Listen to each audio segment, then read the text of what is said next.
तो इसी तरह अब इजराइल पर ईरान भी ताबड़तोड़ अटैक कर रहा है। अब ईरान ने इजराइल के जो दक्षिणी हिस्सा है उस पर मिसाइल दाग दी है, जहां एक फैक्ट्री को निशाना बनाकर बड़ा अटैक कर दिया गया। इस हमले के बाद पूरे इलाके में आग और धुएं का गुबार देखने को मिला है।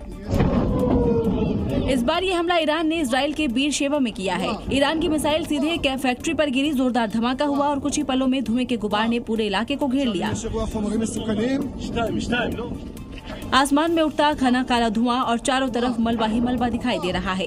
हमले के बाद फैक्ट्री की छत पूरी तरह क्षतिग्रस्त दिखाई दे रही है। ईरान के निशाने पर बीर शेवा इसलिए है क्योंकि बीर शेवा रेगिस्तान में है, जहां डिमोना और बाकी सैन्य ठिकाने हैं।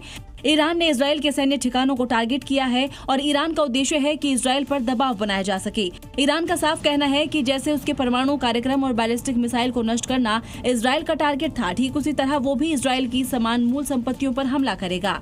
अब ये एक और हमला तनाव बढ़ा रहा है और मिडिल ईस्ट में हालात बिगड़ रहे हैं। फिलहाल किसी भी सूरत में युद्ध थमने का नाम नहीं ले रहा है।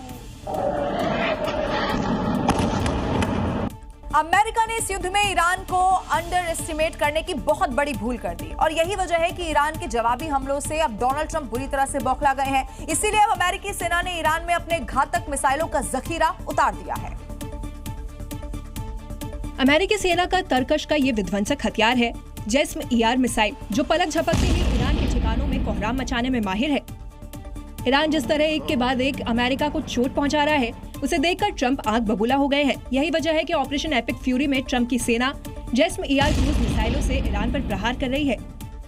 इन मिसाइलों को उन भंडारों से निकाला जा रहा है जिन्हें दूसरे इलाकों के लिए रखा गया था। JASSM-ER क्रूज मिसाइलें ऐसे वक्त में निकाली है जब ईरान अमेरिका की बड़ी ताकत F-15E और A-10 थंडरबोल्ट फाइटर जेट को गिराने के दावे कर रहा है। JASSM-ER, जिसका पूरा नाम joint air to surface missile extended range है, उसकी रेंज 600 किलोमीटर से ज्यादा है और इस मिसाइल की क्षमता ज्यादा से ज्यादा इलाके में तबाही मचाने की है। इसे इस तरह से डिजाइन किया गया है कि ये दुश्मन के एयर डिफेंस को भेद सके। इसकी एक यूनिट की लागत 12.5 करोड़ रुपए बताई जाती है। अब इजराइल ने इस युद्ध में ईरान के सैन्य ठिकानों के साथ साथ ईरान की ताकत, उसके तेल गैस ठिकानों पर भी हमला बोलना जारी रखा। युद्ध के 36वें दिन की बात की जाए तो ईरान के मैं शहर के ऐसे ही एक पेट्रोकेमिकल जोन पर दनादन बम बरसाए गए, जिसमें ईरान की 2 बड़ी पेट्रोकेमिकल फैक्ट्री खाक हो गई। ये ईरान का वो इलाका है जहां से उसे ताकत भी मिलती है और पैसे भी। ईरान के इस खजाने को निशाना बनाकर ही अमेरिका इजराइल ने एयर स्ट्राइक की, जिसमें उसकी 2 बड़ी पेट्रोकेमिकल यूनिट तबाह हो गई। मशहर के पेट्रोकेमिकल जोन में मौजूद ये यूनिट थे फज्र 1 और फज्र 2। ये इलाका ईरान का पेट्रोकेमिकल हब है, जहां यूरिया, अमोनिया समेत कई तरह के पेट्रोकेमिकल उत्पादों का उत्पादन होता था। इसलिए ये ईरानी शहर अमेरिका इजराइल के निशाने पर था। हमले के बाद काले धुएं का गुबार आसमान में सैकड़ों फीट दूर तक फैला हुआ था और पूरे इलाके में सायरन की आवाज गूंजने लगी। हमले में 5 लोगों की मौत हुई है, जबकि कई लोग घायल हुए हैं। साथ ही यहाँ से बाहरी हिस्से से गुजरने वाले पानी की सप्लाई लाइन और एक पावर प्लांट भी पूरी तरह से तबाह हो गए हैं।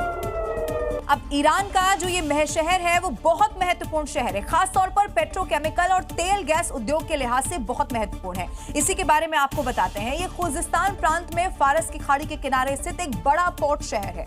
यहाँ स्पेशल पेट्रोकेमिकल इकोनॉमिक जोन और बंदर इमाम पेट्रोकेमिकल कॉम्प्लेक्स मौजूद है, जहाँ सालाना 72 मिलियन टन से ज्यादा पेट्रोकेमिकल प्रोडक्ट्स का उत्पादन यहीं पर होता है। खार्ग आइलैंड बनने से पहले ये ईरान का सबसे बड़ा क्रूड ऑयल एक्सपोर्ट पोर्ट हुआ करता था।